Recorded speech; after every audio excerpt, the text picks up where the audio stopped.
Hi, everybody. Welcome to today's episode of The Shift. Today, we're joined by the one and only Beth Azor, the canvassing queen. Beth is absolutely incredible. This episode is just such a wealth of knowledge. I don't even know where to begin with the amount of stuff we covered. Beth, her career is incredible. The work she's doing, the work she's done. I think everyone in the market knows her. This is an incredibly impactful episode. Listen, take notes, rewind, and enjoy. Thank you all, and welcome to The Shift.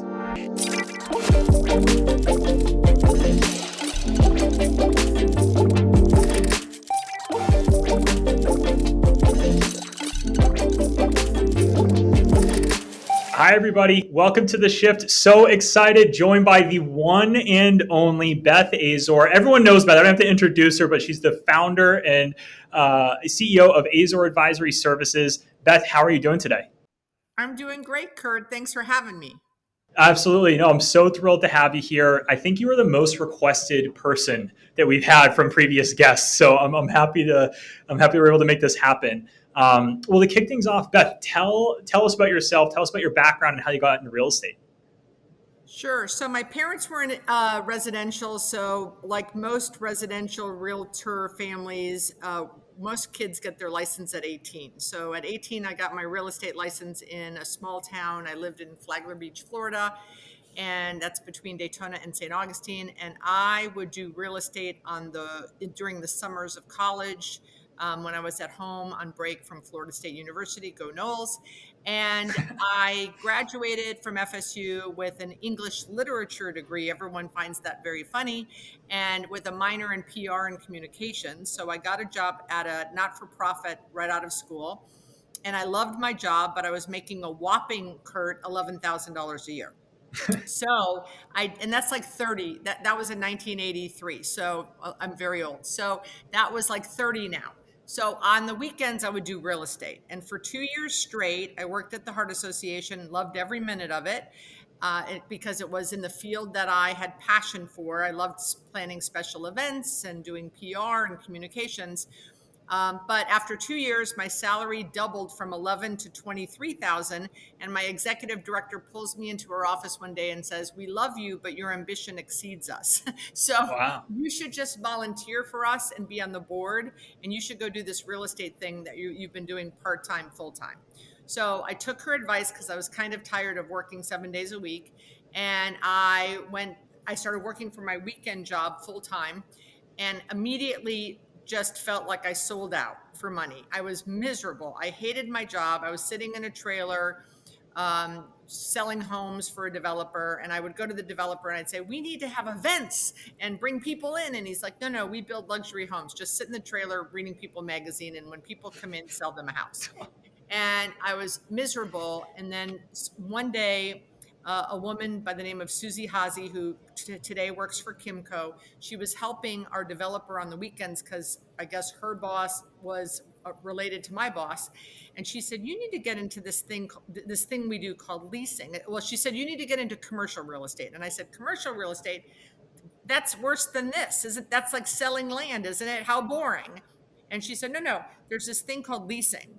And when you developers build shopping centers with grocery stores, and then you fill in all of the vacancies on either side of the grocery store, like to a bagel shop and to a dry cleaner and to a nail salon. And when you do that, you help these people achieve their American dream, and you're invited to every wedding, bar mitzvah, and Holy Communion because you're part of the family." I said, "Sold. Where do I get a job like that?" And she said, "There's a company in Miami called Terra Nova. They have a training program and you should call there." So the next day I called Terra Nova and I said, "Do you have a training program to train people to lease space?" And they said, "Yes." I go, "Who's in charge of that?" And they said, "A woman by the name of Donna Abood." And I went, "Donna Abood from Florida State?" And they said, "Yeah, she went to Florida State." So she was a sorority sister of mine at FSU. Oh, So that's she great. picks up the phone and she goes, "Beth from Florida State?" I said, "Yeah." She goes, "You're hired. Just come meet the boss." And I went down there and I met Stephen Battelle, and we had 11 people at Terra Nova. And when I walked in, I had goosebumps. Like I knew the minute I walked into the office, I had no idea what leasing space was. I just felt like I was at the right place. And I ended up staying there 18 years. And the last 6 years there, I was the president. And we grew from 11 people to over about 150. Wow. Um, Tell us a bit more about what you're doing today. So in '04, I left Terra Nova because I was a single mom of a 4-year-old and I couldn't keep working the 60, 70, 80-hour work weeks that I was doing running a large company. So I decided to go out on my own, and I thought I would just buy and acquire and invest in properties because I had done that a lot with him as a limited partner, and I wanted to go and try it on my own account being a GP. And I got a phone call about 3 months after I left Terra Nova, and it was a group out of Detroit, Michigan, by the name of Ramco Gershenson, which is now RPT. And they said, "We just hired 4 kids out of University of Michigan. Will you come train them to be good leasing agents? We know that you've done that a lot in your career at Terra Nova, and we'd like you to do it." So I said, "Well, Detroit, January, not really thrilled about that." I said, "But you have properties down here in South Florida. Why don't you send the 4 kids down here? I'll train them down here." And they said, "Yeah, we'll do that." And the rest was history, kind of, because it was a huge success. There are still 2 people from that original class of 4 still in the business, and I see them and talk to them. But That's they great. told other REITs and other public companies who told other people that I can train leasing agents. So I would say that about 20% of my time these days are training leasing agents. I go to companies, people come down here, and I just think I was a teacher in another life. I love to teach. I own 5 shopping centers that are worth about $80 million. So a lot of my time is spent on leasing those and just supervising my property manager and my bookkeeper on running those deals that I own with myself and partners, and doing other kinds of consulting. So so it's basically running my assets, coaching, training, and consulting. You are known as the canvassing queen, which I think is the best nickname in the industry. It has to be. Yeah, there it is. That's perfect. For those listening, Beth has a cup that says the canvas queen on it. It's the best. Why why is there only one canvassing queen? Like, why is it such an overlooked part of the market? It's so valuable. Can you explain that? Yeah, so it's funny because there was someone that was calling me that as a criticism, and I said, "Oh, I think I'm going to take that." So I turned it around as a positive. Yeah, But joke's I on used them. to, yeah, I would be on panels at ICSEs, and I would take my team when I was at Terra Nova. We had at one point 14 leasing agents, and we had something called Terra Nova Tuesday, where on every Tuesday the team would go canvassing, and about once a month I would go with them, even as the president. And that's how we got our occupancies high, rents high. So I'm a huge believer. Donna Aboud, my original boss, taught me that prospecting and canvassing going into the office space, into the retail space, was the way to do it. And I've always benefited significantly by doing that way. We still do national tenant deals. We still get sign calls, leasing prospecting calls from our signs. But if I want, right now, I have a salon that just moved out. The woman unfortunately passed away, and her husband didn't want to keep the salon, so I have an available salon. So I have been going to blow dry bars and lash and brow places, and I've been literally going to see them, because I can get someone to call me, but I still need to go see them, right? I want to see what their operation looks like, if it's neat and cool and trendy, or is it 30 years old and not the kind of clientele that I want. So by doing it and going out and meeting the people in where they are and where they do business, you just have a leg up. And I also believe in canvassing karma, that because you're putting in the hard work, you're, like you said, well, why isn't anyone else doing it? It's just easier to take phone calls and call brokers. It's just easier. It's easier to sit at your desk and take your sign calls. I've been pushing in the last, I think, 5 years, DMing on Instagram and Facebook, and that has taken on a life of its own, which I'm happy about. So now a lot of people are prospecting for retail tenants through social media, which is great. But again, I was in Cleveland last week, and I'm helping an office building owner, and I walked into at 4:45 Thursday night into an executive suite, 6,000 square feet. When I walked in, the CEO happened to be in town, and I walked into his office, and he goes, "People do this?" That's I go, awesome. "No, only me." Yeah, exactly. But I mean, in 37 years of canvassing, I've never run into anyone. So, but I know there are people that do it. It's just easier. It's just easier to not do it. But I typically don't take the easy route, Kurt. Yeah, but it's the wrong route, right? The easy route's hardly right, you know. So, tell me a bit about. And you said, actually, I want to double back. You said something really interesting there that struck me. It's not about finding a tenant; it's about finding the right tenant and the right fit. Can you talk about like one or two of the things that you look for that are other aspects of that are goals for you when you go out to do these canvassing missions?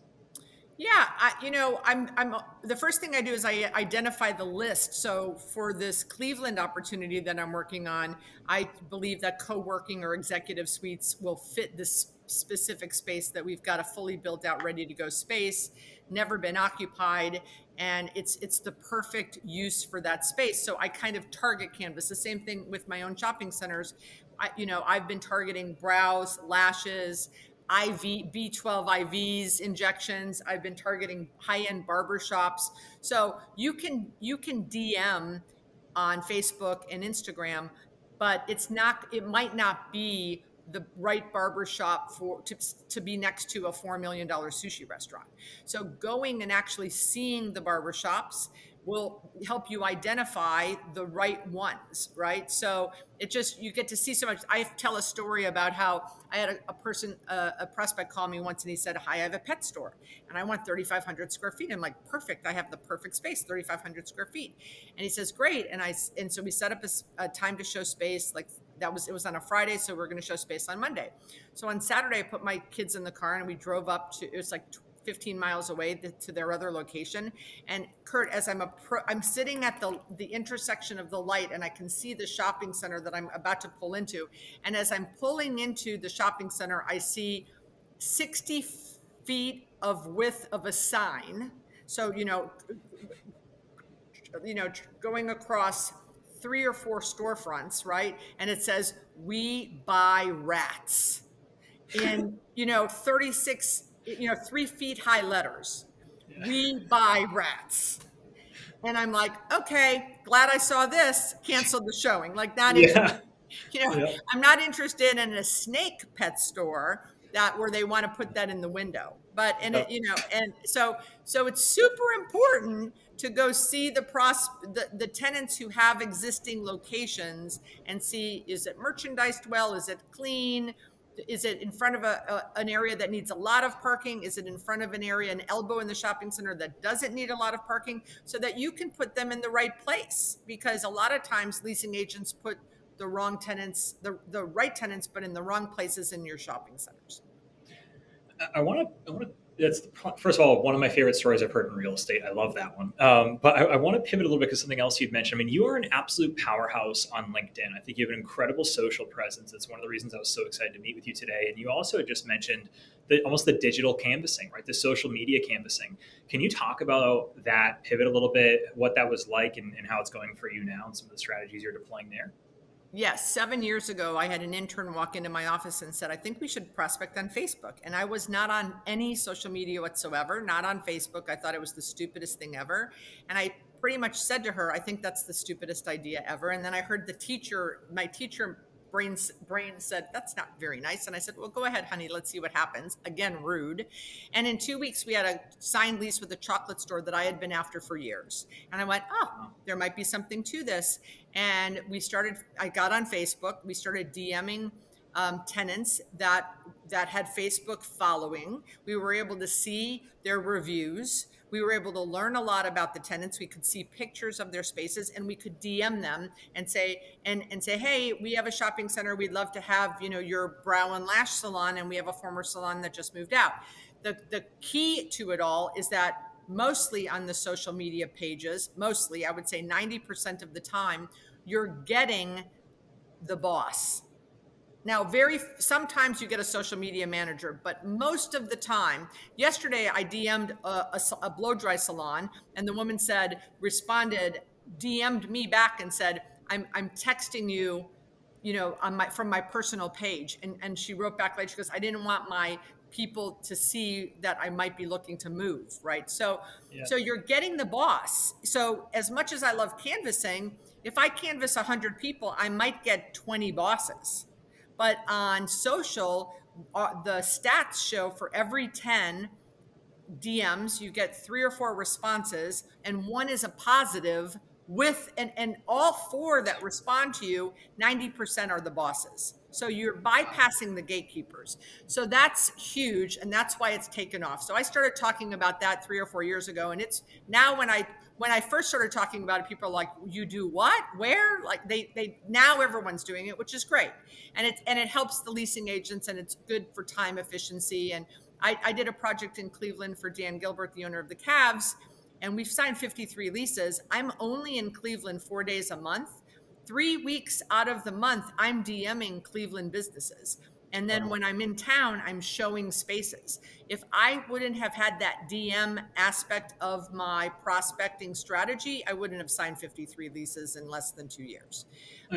On LinkedIn, pretty much my content is based to help people, help value add, tell stories, tell my wins, my losses, and just, build an awareness platform, because I'm trying to get maybe more of the national retailers. We're not getting a lot of local connections on LinkedIn, but if I can post enough about, hey, leasing agents, don't send email blasts to the national retailers. When I see the national retailers at the conferences, they hug me. So that's a good thing, because you want the national retailers to be on your side. But lately, I've been really on this Twitter kick since Elon has bought it. And it's been crazy. I've gotten more business on Twitter since January than I've gotten on LinkedIn in 7 years.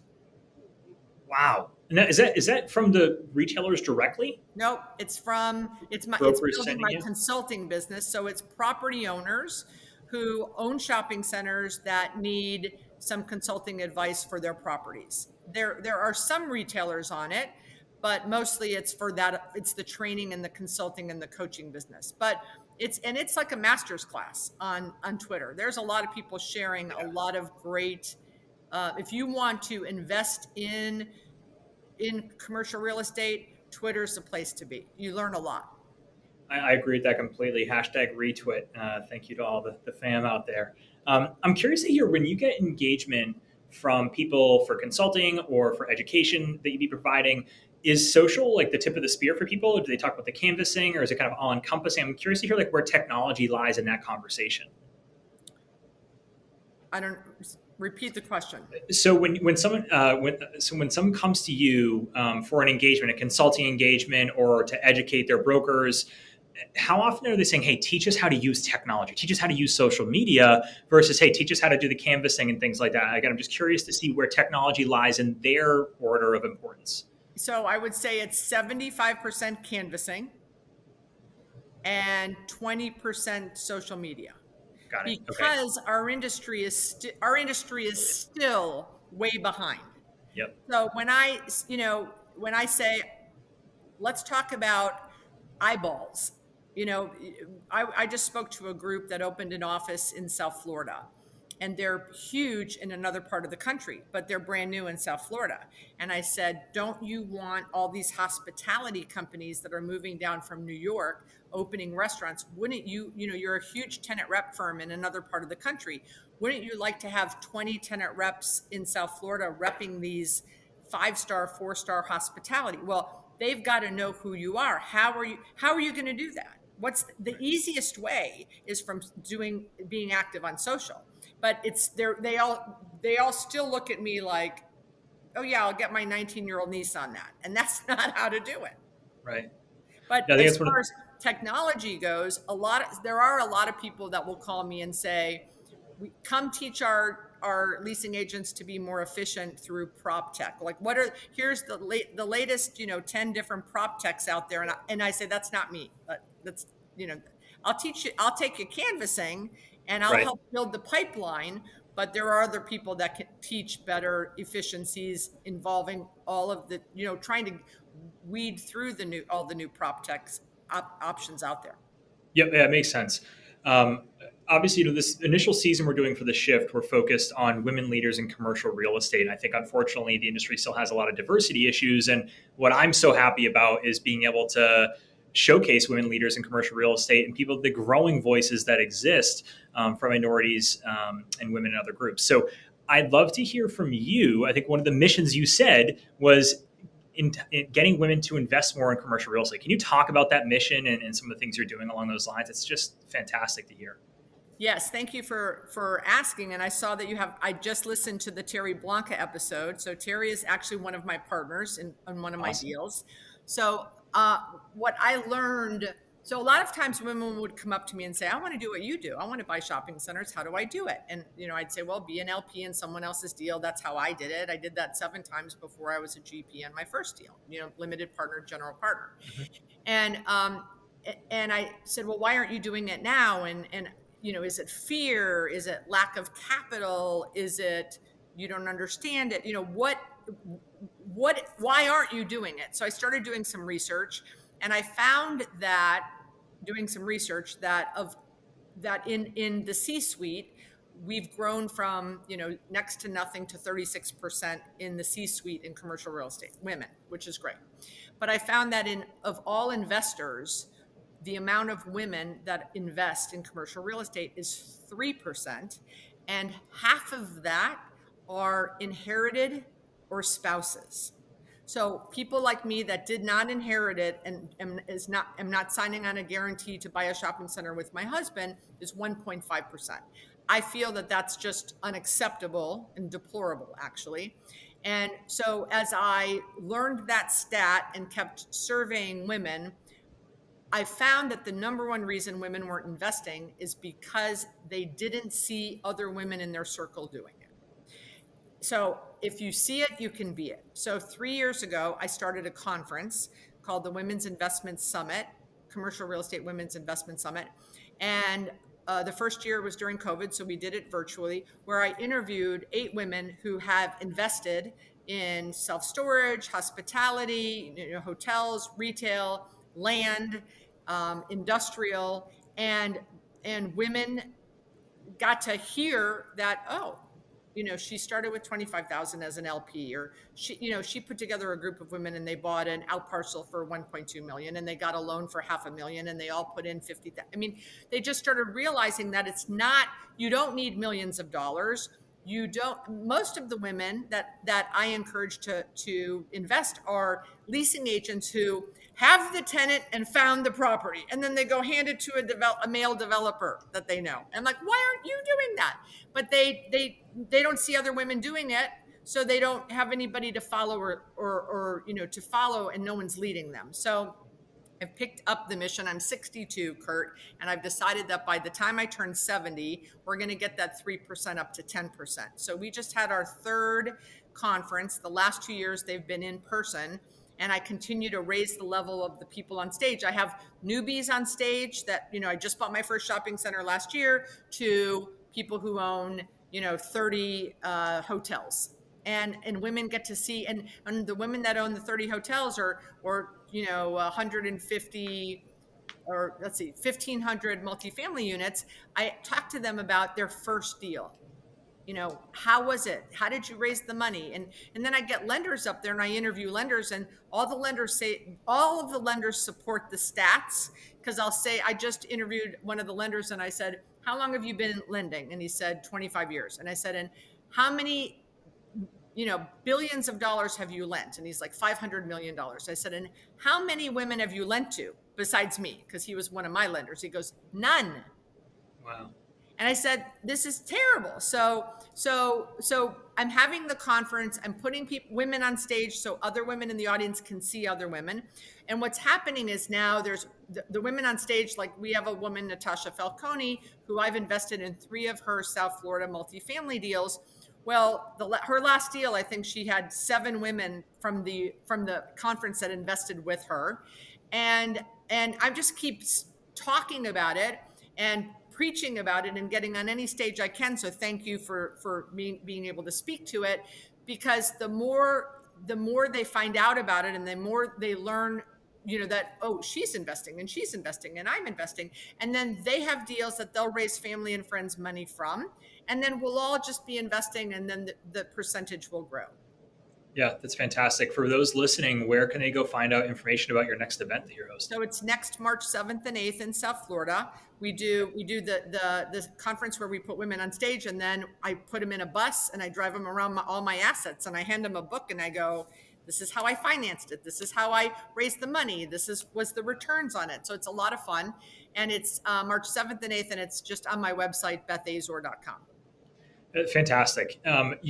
You highlighted a bunch of really unique ways I think women can get more involved and learn from others. Are there any particular piece of advice you give to women that are just starting out? I think this industry is so hard for people in their first 3 to 5 years, but I think particularly difficult for minorities and women as well. Anything you particularly impart upon the younger generation? So you talked about Retweet, right? So, if you know Retweet, you know about Strip Mall Guy. Oh yes, yeah, Okay. yeah. So Strip Mall Guy, who for the audience is an anonymous Twitter poster, and he's anonymous, but he posts unbelievable things about owning strip malls. And every time he posts something, I go, "You're in my brain," because we're very similar. So he had a meetup in New York City that I went to, where he kind of unveiled himself to the 100 people that were there, because no one knew who he was. And there was a young woman who flew from Houston, Texas, she had been following him and DMing him. And, he's a busy guy. He's got like 275,000 followers. But something that she said in a DM, they connected, and he got on a call with her, and he invited her to come to this. And she's literally her first year in the business. I think she's 23 years old. And so she came, I met her. Now, all these people were there that, were 20, 30 years in the business, met this young girl who first year in the business had the gumption to say, I'm not going to miss out on this. And back up, was on Twitter, followed him, DM'd him, got a call with him, got invited to his event. Now she and I are friends. She's going to walk around Vegas with me as shadowing me. So the young people in the industry, social media is a great place to build your network, because there's only so much you can do. You could go to every BizNow event and every ICSC and every ULI and every crew, but you're only going to meet 50 to 100 to 200 people but you could be on social. And she posts things like, being new in the business, I couldn't believe when I learned this. And we were all there. So it's very engaging what she's posting, and she's putting herself out there and she's being vulnerable. But all of us so many people are reaching out to help her. Right. So no one, all of the newbies shouldn't underestimate the power of social media to build your network, but also to learn, because I'm posting a canvassing story 3 times a week. If you just read those, you're going to learn something. And if you're learning, right, and listening to podcasts, because use your car as a university. They could listen to all of your podcasts, all of my podcasts. They should be, when you graduate from college and you join CRE, the commercial real estate industry, that's when your learning begins, because what you learned in college has nothing to do. I was an English literature major. So By the way, I was too. I can commiserate. There you go. I remember in 1986 wearing out my Tom Hopkins, cassette tapes. So, today it's so easy. There are probably, besides your podcast and my podcast, 1,000 other commercial real estate podcasts. So if what they should all be doing is educating themselves, and they should be prospecting, because the name of the game are deals.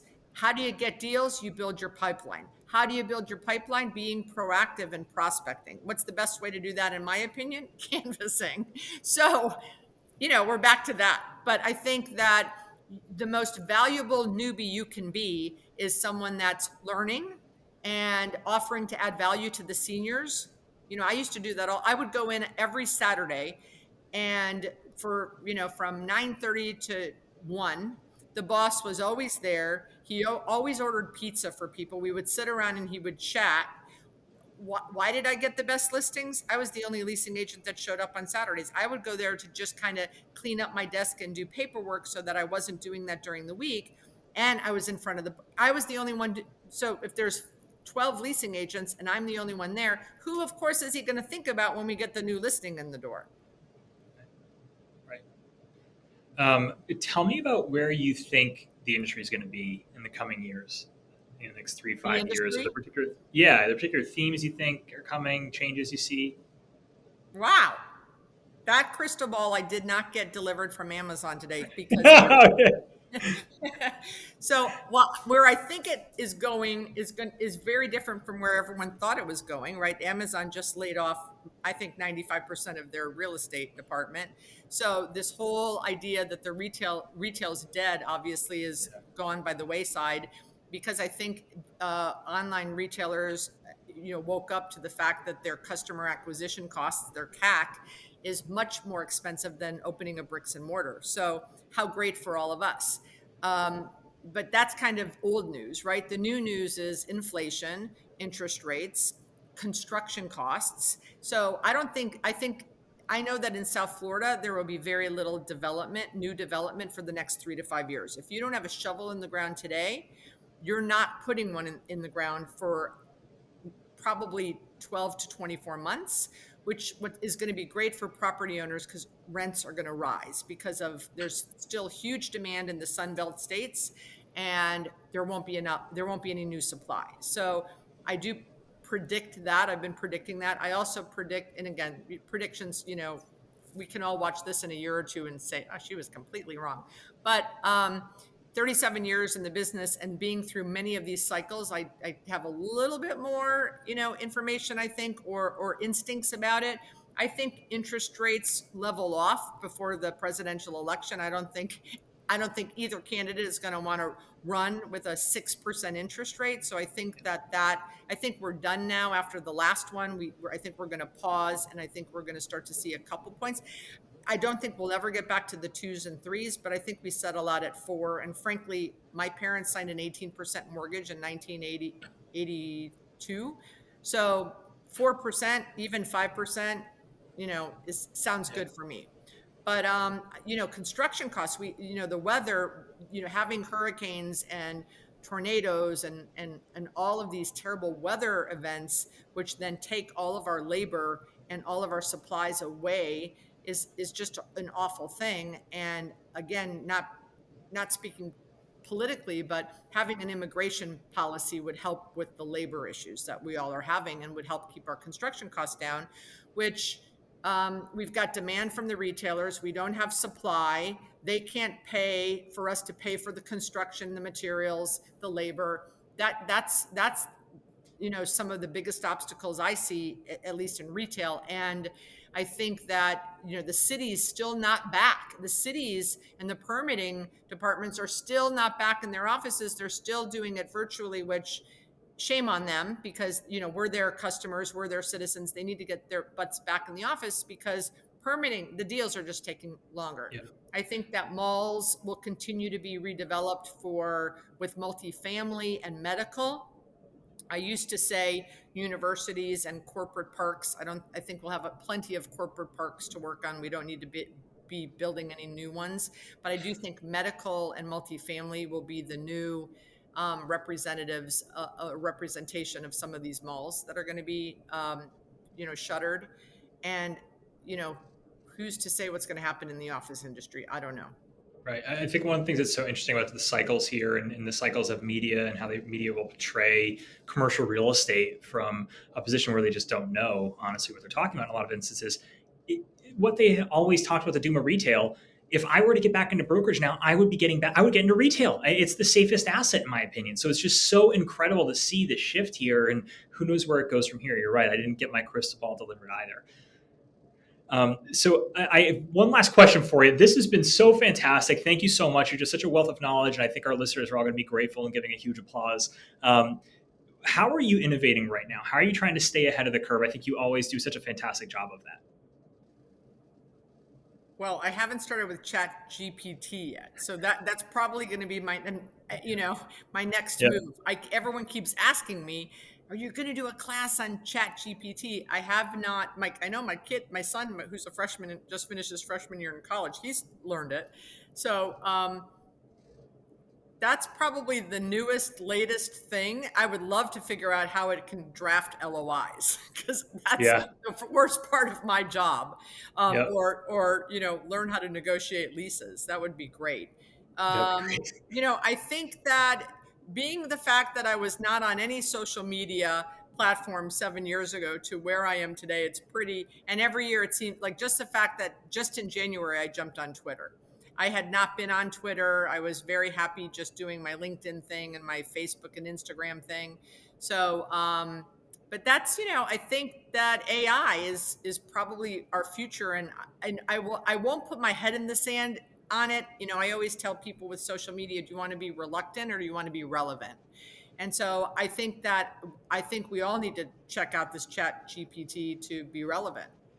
Yeah, I agree. It's the new frontier. Well, Beth, thank you so much for the time. Really, really appreciate it. Thanks for having me, Kurt.